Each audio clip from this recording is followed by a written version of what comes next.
I think it's one of the biggest things you could do to set yourself apart is be that person that's willing to bring up the concern, right? Versus just go along with the pack and thinking this is a good idea. It comes back to kind of being that highly influential advisor, right? To the leadership on, we understand the market, we understand the customers, and this is, in my opinion, not something that's a big enough problem to solve. Welcome to ProductSide Stories, the podcast where we reveal the very real and raw lessons learned from product leaders and thinkers all over the world.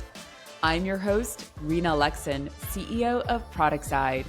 Let's dive into today's episode. Today, I have the pleasure of speaking with Katheron Garcia, the Senior Director of Offer Management at Schneider Electric. Welcome, Katheron. Thank you so much, Rena. I'm very excited to be here. I'm so excited for our conversation. This is going to be a lot of fun. But first, I want you to tell us, how did you get into product management? Absolutely. So I have an interesting story. I actually started out in strategy consulting in the beginning of my career. So I was helping clients with big transformations and helping them solve their business problems, a lot of focus on change management. So I did that for a good 7 years before getting the itch to get an MBA, like most consultants do. So I went to get an MBA at Kellogg in Chicago, where I learned about these general management programs, which focused on really building the pipeline of general managers for a company. So they wanted you to get different sales, operations, product line management experiences. And that's where I really learned that I loved general management and I really like growing businesses. And that's sort of the passion. So from MBA, I went to a power management company called Eaton, who had a general management program. And so I went in and did all these different functional areas, right? I was sales management, product line management, operations management, kind of building out the skill set of a general manager and leader for the company. About 7 years into that, I was approached by Honeywell to go do what I wanted to do, which was manage a business. So I went to the building technologies group, managed a business with Honeywell, was also leading one of their breakthrough initiatives, which is a big launch of a important sort of strategic initiative they think could get to $100 million in 3 years. So I was doing that at Honeywell for a couple of years, but then ended up back in industrial manufacturing, where I am now the Senior Director of Offer Management for our power systems business at Schneider Electric. I love product management, very passionate about the topic. I've spent a lot of the years of my experience and career in product line management roles. So I'm excited to share that here with you guys today. Yeah. And Katheron, I'm seeing a lot more consultants these days, very interested in the field of product management. And I think what you're talking about here, given that you're working at very large companies, you are managing P&Ls, you're responsible essentially for revenue coming in and making sure that's efficient. How do you feel that the consulting background, how did it set you up for success in this role?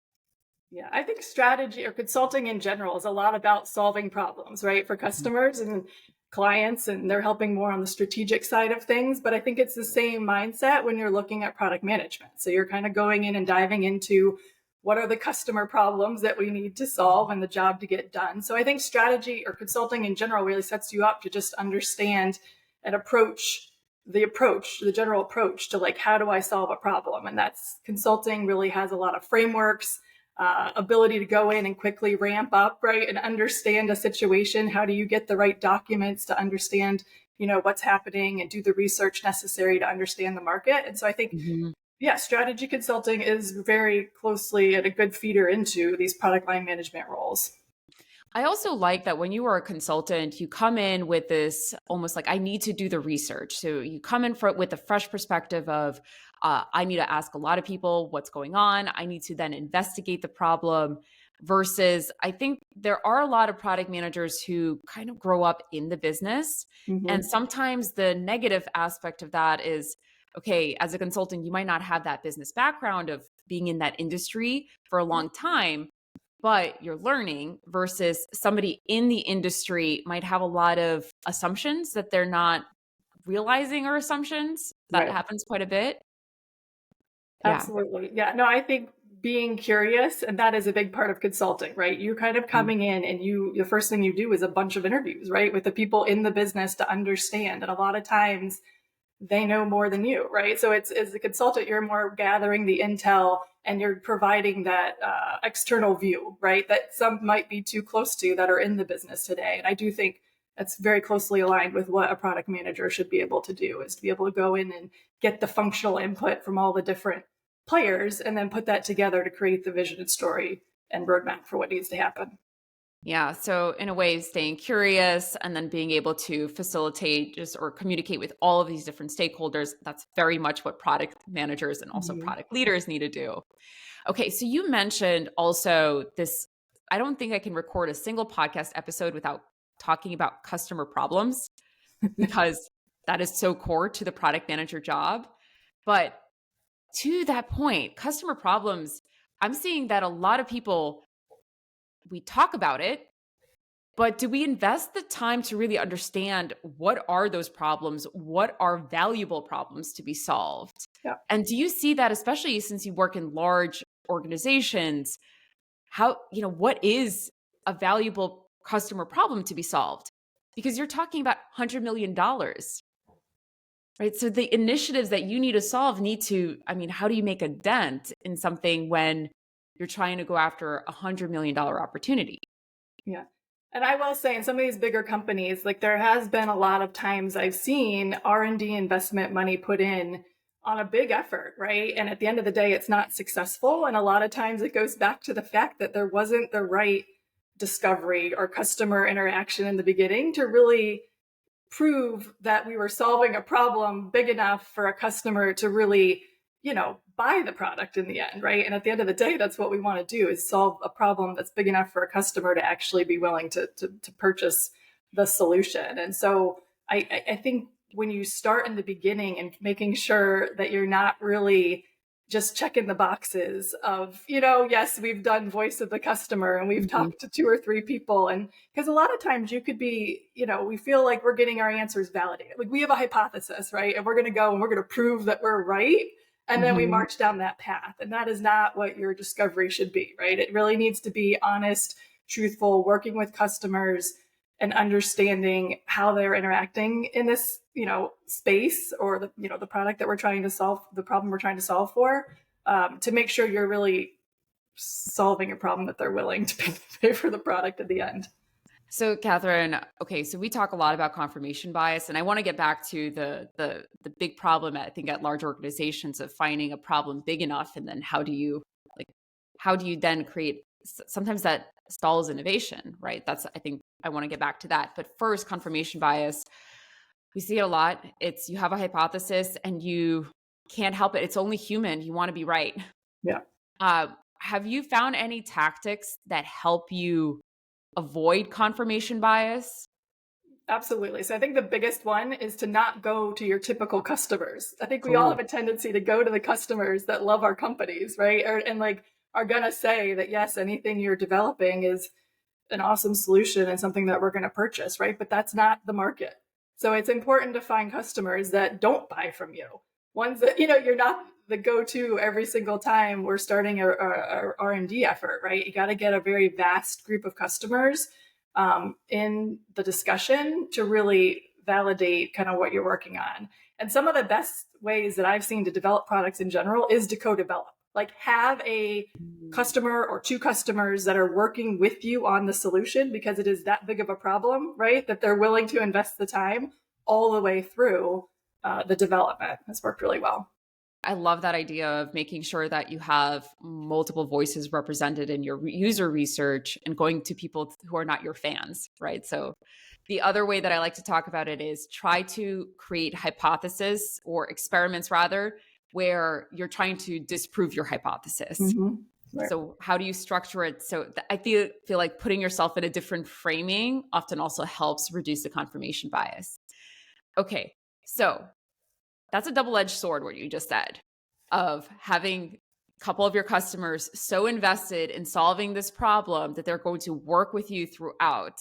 Mm-hmm. Because sometimes those couple of customers have very unique needs that might not be representative of the market. So how do you balance that? Yeah. I actually had a situation like that as one of my, something that didn't really work out. I didn't get the outcome where I did work with one customer. Again, it was more of a push from sales to do this, right? We created a very customized solution for one customer, but it had no application, right, to other customers in the broader market. So I think making sure the problem is applicable, right, to a broad set of customers is number one. Like I said, we went down this path where it wasn't necessarily something that was going to even be able to be sold to other people, right? A business case usually isn't justified with one customer. So that was kind of a lesson learned early in my product management years. But yeah, I think making sure that the customers, and the problem that you're solving is applicable to others, but there are at least a few that are willing to go through it with you as you're iterating on how it gets done, and that you don't let them take you down a rabbit hole of, the very particular requirements that are going to only fit their needs, right? It's like you have to stay very focused on the broader market and how it's going to be a solution for multiple customers. So do you devise a way to have a few key customers involved in that process, but then still do user or validation experiments with other users?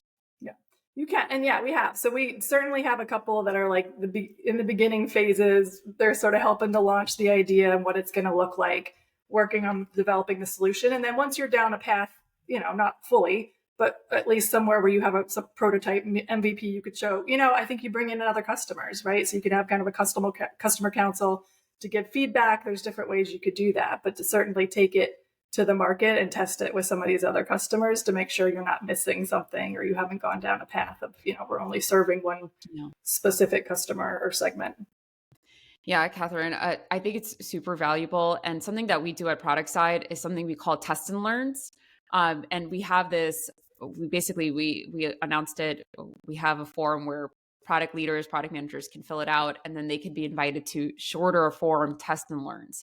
That way we can hear directly from our market, because historically we ran into this problem of we went to customers who loved us, and then they're not necessarily, they're indicative of a market, but I feel like we didn't hear enough variety of voices to make high quality decisions. And that example that you just said of a sales oriented effort, right? Like a salesperson says, I have this big account. We need to do this thing for this account to make this money. I think a lot of product managers find themselves in a very similar situation, especially with B2B, right? Because we're talking about account sizes that are pretty large. They're material. And I guess you worked also, your companies are public companies. So there's pressure from leadership to show numbers and show retention of these key accounts. So what do? Are you just stuck being okay developing a product that you can't really sell again? I think you have to be, and this is one of my key skills for a product manager, is you have to be, the best ones I've seen are highly influential, right? So they're able to sort of walk through their rationale for a decision and convince others that that is the right answer, right? And bring them along the way, because you're not always going to be the crowd pleaser, right? And you're not always going to have something that makes all the different functions happy or even leadership happy, right? You have to be a leader and willing to stand up and sort of make the hard calls and say when this isn't a good, broad solution for a market. And so that to me is one of the big skill sets for a product manager, is to have that sort of leadership capability and the confidence, right? To go in with a not so popular opinion, right? But back it up with data. And again, it comes back to like the best discussions I've ever found and had with leadership is when you have customer data to back it up, right? Like there's just not much people can say when you come in with your customer information, backing up whatever it is that you're recommending. It's typically then an accepted sort of solution and answer. So is there room for companies to have one-off solutions? Because paint that picture, right? There's a salesperson, they have a $10 million deal on the line. They want you to build a thing. Someone, I'm sure above you, said that's probably a good idea because we want the $10 million, right? So it's a really hard discussion that we're having here. But what I think a lot of people don't think about is the opportunity cost. Right. And that's what I go back to my experience, right? Where I drove that team, the R&D team, to develop something very custom for one for one customer. And, they didn't even buy very much at the end of the day. And I'm like, what the R&D team could have been working on, right? It could have had much higher returns because it wasn't a short, quick project, right? So I do think that, yeah, I think it's important to understand the bigger strategy of the business, understand where your asks as a product manager are fitting in, right? From the prioritization standpoint, and be kind of that leader to be able to understand and appreciate, where is the biggest return on our investment. As far as, is there a place for these one-off developments? I do think there are like segments and accounts, that are going to have specific requirements. I've never seen it go well where it's just a solution for one customer or one segment, right? Where it's like long-term that just, eventually that customer goes away and you're sort of like, man, I could have done something else with that R&D team. So it's always, how can I make this applicable to a broader set of customers? Not to say you don't meet that customer's need, but how do you make it something that's bigger and solves a problem for more people? So can you just let's dig into this, because this happens so frequently. I think it's going to be really helpful for especially product managers early in their career. They're going to end up in this situation where they're going to have to come to a leader and say, this is probably not the best use of our time. Mm-hmm. What kind of data could they bring to that discussion? Yeah. Because they don't have your experience around there. This is going to cost probably 5x more developer time than is currently being planned, right? They're not going to be able to prove that out because they don't have that experience. Right. So what could they do? I mean, I do think it goes back to the customer, right? Yeah. Feedback and having that customer backed recommendation, because that's at the end of the day, like that is what the product management team is, right? They're the external face to the customer to understand their problems and needs. And that is what they should be bringing to the table for leadership to understand. And so, I think if you can bring specific examples where this is why I don't think it's going to work. And again, to your point about having a hypothesis and disproving it, you know what I mean? Go out and prove that you're wrong. Like talk to customers. I do think a lot of times product managers get caught in the trap of talking to sales, right? And it's like, don't talk to say, like, take it to the next step of actually going to the customer, observing, making sure you really feel like this is a problem, right, to solve, because there is a lot of innovation, like I said, that happens that is not solving a problem that's big enough, right, for people to want to pay for.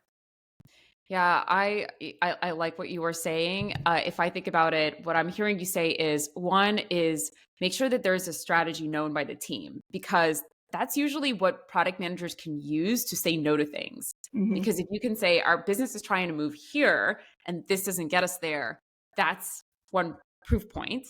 And then I think you're right that a lot of product managers get caught in this trap of talking to sales.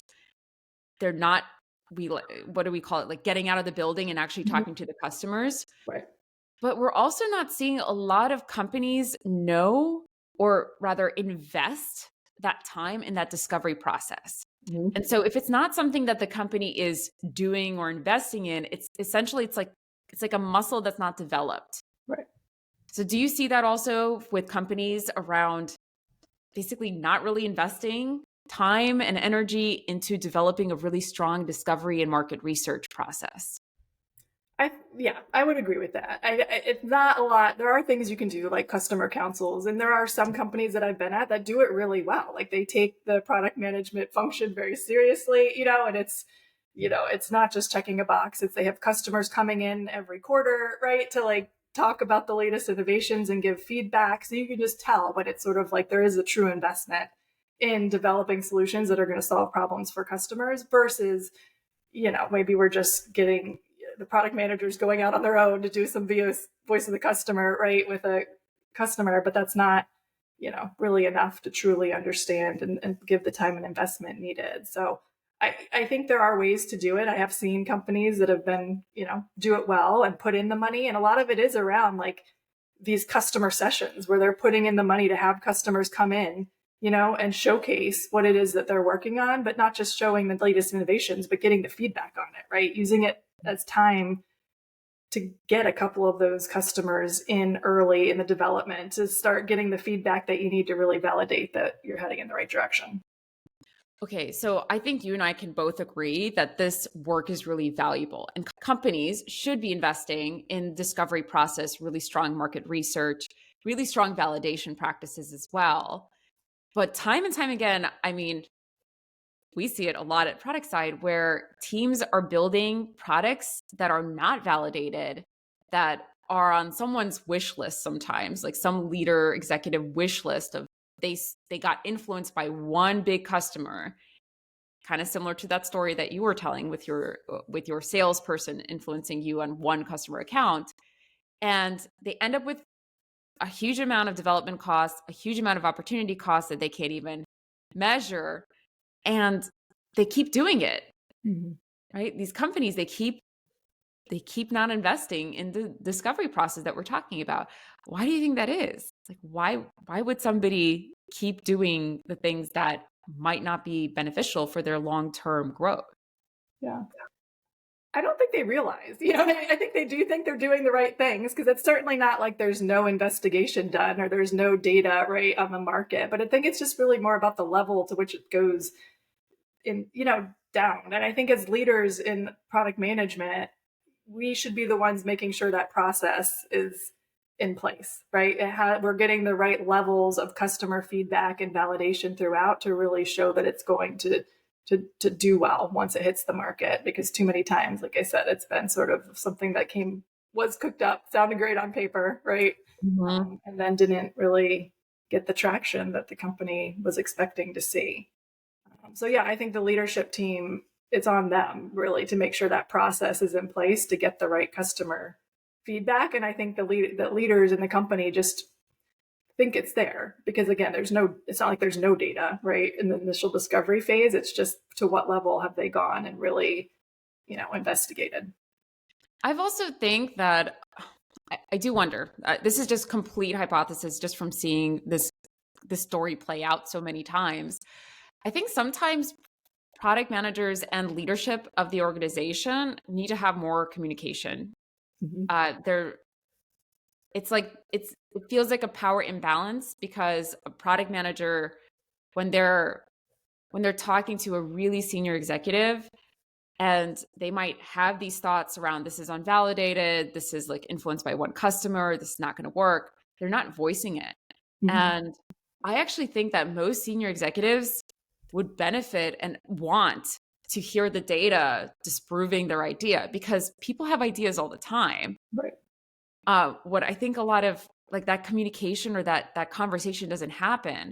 And I don't know if it's, maybe sometimes product leaders don't even have it with their senior executives because they're trying to do a good job. Right. Right? It's like political capital is almost at risk. There should be a safe space for companies to have these kinds of conversations, because it benefits everyone. Right. And I think as a leader, I think it's one of the biggest things you could do to set yourself apart is be that person that's willing to bring up the concern, right? Versus just go along with the pack and thinking this is a good idea. And there's nothing wrong with doing that in a way that just sort of points to maybe some areas that need to be investigated a little further, right? I don't think you have to be the one that's like saying this just isn't going to work, ever know how. But here are some pieces of data that I've collected from customers that kind of indicate that this might not work, right? We might want to investigate a little bit further before we go down the path. And again, it comes back to kind of being that highly influential advisor, right? To the leadership on, we understand the market, we understand the customers, and this is, in my opinion, not something that's a big enough problem to solve. Okay, now let's go into the big enough problem, because you worked at such large organizations. If you're a startup, $1 million of additional revenue may seem like a lot. You mentioned you worked on a project that's supposed to bring in $100 million. I've heard companies of these sizes, their leadership wants to grow by billions of dollars. Mm-hmm. So how do you function as a product leader or even as a product manager in these environments where you really need to go after big problems, but how do you go after big problems in a short enough time so that they're still valuable? I feel like that's a really tough balance. It is a tough balance. And honestly, in these companies, like some of the programs we work on take years, so like our roadmap is years. And, I think finding ways where you can do iterations, you know what I mean? Bring something to the market a little bit sooner is critical in part of that. And a lot of the companies have gone to kind of agile, right? Where it's like, we're not going to wait till we have everything done, to kind of get it out there. Has been a good solution to that, where sometimes it does take like years to develop a large piece of electrical equipment, that's going to come out to the market.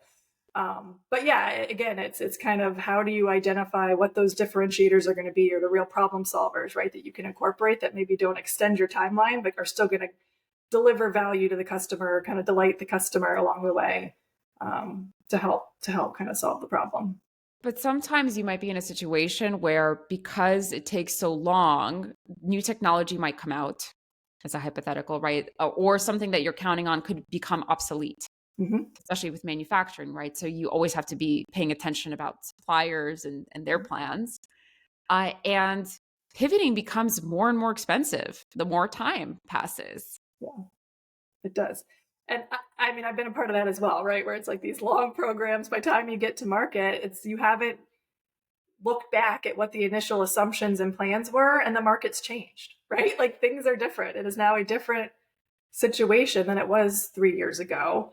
And the solution doesn't, in our situation, we still had a market for it, but it was a much smaller subset, right, of customers, because there really had been a shift in the market. And so again, it's like, as you're going through these large programs, just making sure you have those touch points, right, with customers and the market, to make sure you're keeping an eye and validating that what you're doing is the right thing to do. And I think you have to be okay with saying no at some point, right? Even if millions of dollars has been spent, right, on products. I mean, that happens in the R&D world. So has that happened to you?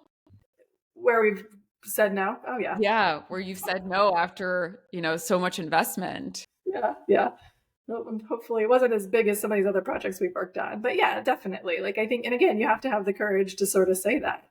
Either things have changed so drastically, right? And it does happen in these markets. Like, things are changing quickly in these different markets. So what was a good solution, 2 years ago, is no longer, right, that fits the need. So you have to be able to sort of call it and be okay with that lost cost. Again, I think a lot of people think there's a lot of career risk when that happens, but in my opinion, they often underestimate the career risk of not being seen as the leader that is willing to call it as it is. Right.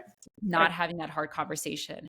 And that's what I'm actually hearing from our conversation right now. The really, really important part of having strong leadership skills developed as part of your product management career.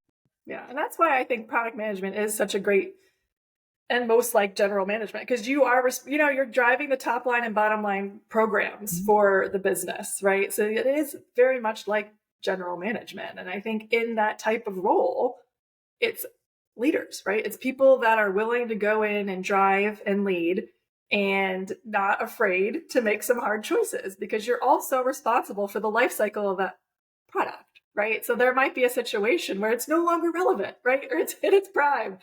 And so you got to be willing to make that call. And I see time and time again, product managers being afraid to say it's time to, it's time to end of life a product, but it happens. It gets to be, or there's other things that are a better solution, or, the market's just changed and it's time to move on. So yeah, you got to make the hard calls. So you've been in the position of being a consultant, providing recommendations. It sounds like, were you also leading a business unit at some point in general management, in your general management program? At actual business, I managed when I was at Honeywell. So I had kind of the whole sales, operations, R&D, functions. They were reporting to you. Reporting, right? To you. Correct. But with product management, you don't necessarily have that reporting structure. Right. It's even harder almost, because you have no direct authority over any of these people, but you're responsible for the entire experience of the customer, right? Everything from the sales experience to the installation of it to the services that are provided afterwards, right? But you don't have direct responsibility for any of them. So you have to be able to influence and lead this team to success, right? When they don't necessarily have to listen to you. So it's also an opportunity to really develop your communication and influencing skills, which to me, again, is another big leadership, right, skill set. What is one thing that you do that really helps you generate influence in your company?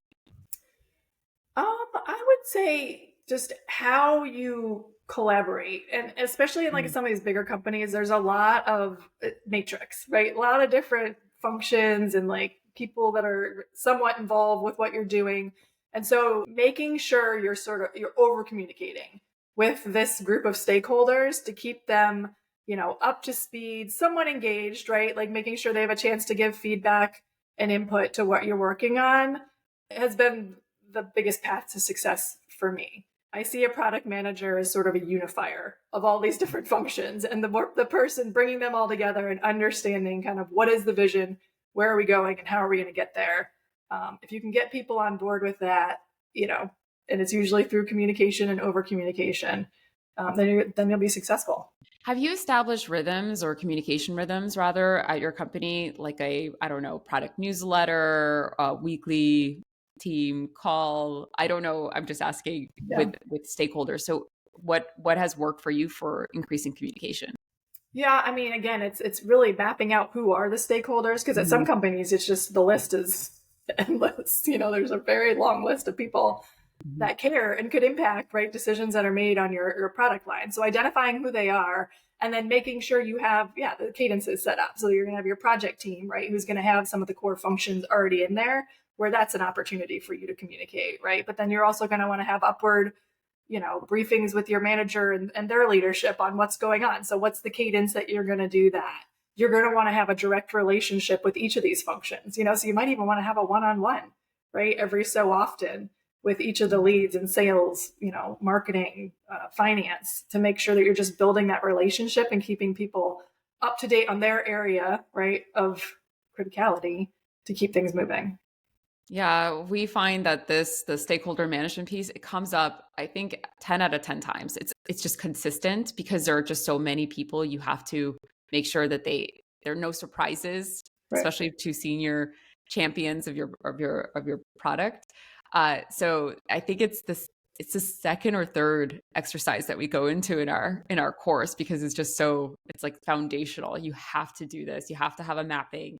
You have to understand the cadence, and not everyone needs the same view. Similar to, how I think a lot of product teams also have different roadmaps that they show to different groups. It's similar. It's like you have to personalize that experience. But you're right. I think where product teams struggle is when they close off and they become almost like a black box. And that's when there's a loss of trust between the product team and the leadership.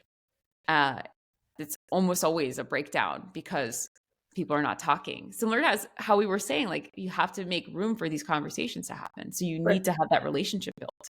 Yeah, no, I 100% agree. I think keeping the conversation going, because like you said, it happens. People just go in their hole. I'm going to go develop this thing.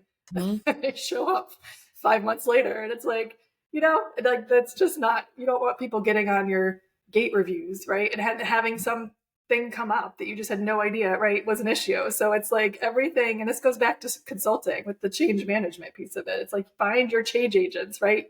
You almost have meetings with the people before the meeting to make sure everybody understands and we're all aligned on the direction we're heading, so that there's no surprises, right? You definitely don't want to get on a big call and have, this be the information for the first time to everybody. And then there's just all kinds of issues that come out of, left field. So yeah, a lot of work.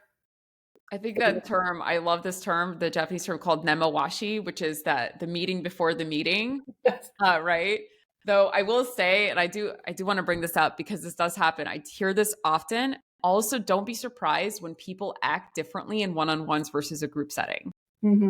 So really important to still do that. You may still get surprised, but at least you're not surprising others. Right. So it's coming to you. All right. So based on everything that we just talked about, what advice do you have for somebody looking to get into product management, into the field? What do you think they should be focused on to set themselves up for success in this career? Yeah, I think the biggest thing when you're looking to go into product management is come in and realize you have to drive and lead. Like, you have to have that mentality, right? I think at first the role seems a bit ambiguous, right? And a little bit scary, because like the whole definition of what we're going to do and the future vision of where we're going with this product line is kind of in your hands, right? So come in, be curious, be a learner, go talk to people. You don't have to have the answers right away, right? But you need to go in and understand the market and understand the customer, and then be willing to go in and have that leadership, right? Personality, where you're willing to go and say what needs to get done to be successful. I would also say it's always good, if you're looking to get into product management, to have some experiences where you can kind of show that you've done this. So if there's a way to work on a project where it demonstrates that you've done some market research, or you've, understood customer needs and requirements, or if you're in sales, like I helped feed the customer problem to the development team, demonstrate and show that you have that sort of experience will kind of help you get into the position. And then once you're there, I'd say just the continued focus on the customer, because especially at these big companies, like you can get very internally focused on things with all the stakeholders and everybody you need to keep up to date, but like always keep the customer front and center with what is the problem and what are we trying to solve. And I feel like that will lead to your success, because that's what makes products sell. I couldn't agree with you more. If there's just one of the pieces of advice that you just shared, it's just focus on the customer, focus on the user in some cases, because over and over again, companies get into trouble when they stop doing that work. Mm-hmm. Yeah, as we've been talking about. Well, Katheron, thank you so much for joining us. I really, really appreciated your wisdom. How can people follow you after this podcast? Yeah, thanks so much for having me. It's been a lot of fun. So I am pretty active on LinkedIn, Katheron Garcia. You can find me, and I'd really enjoy some folks to reach out and continue the conversation. Thank you for tuning into ProductSide Stories. I hope today's insights inspire you and propel your product journey forward. Remember, every challenge is a lesson waiting to be learned. And you can also visit us at ProductSide.com for more free resources like webinars, templates, playbooks, and other product wisdom repackaged for you. I'm Rena Alexin, and until next time, keep innovating, keep leading, and keep creating stories worth sharing.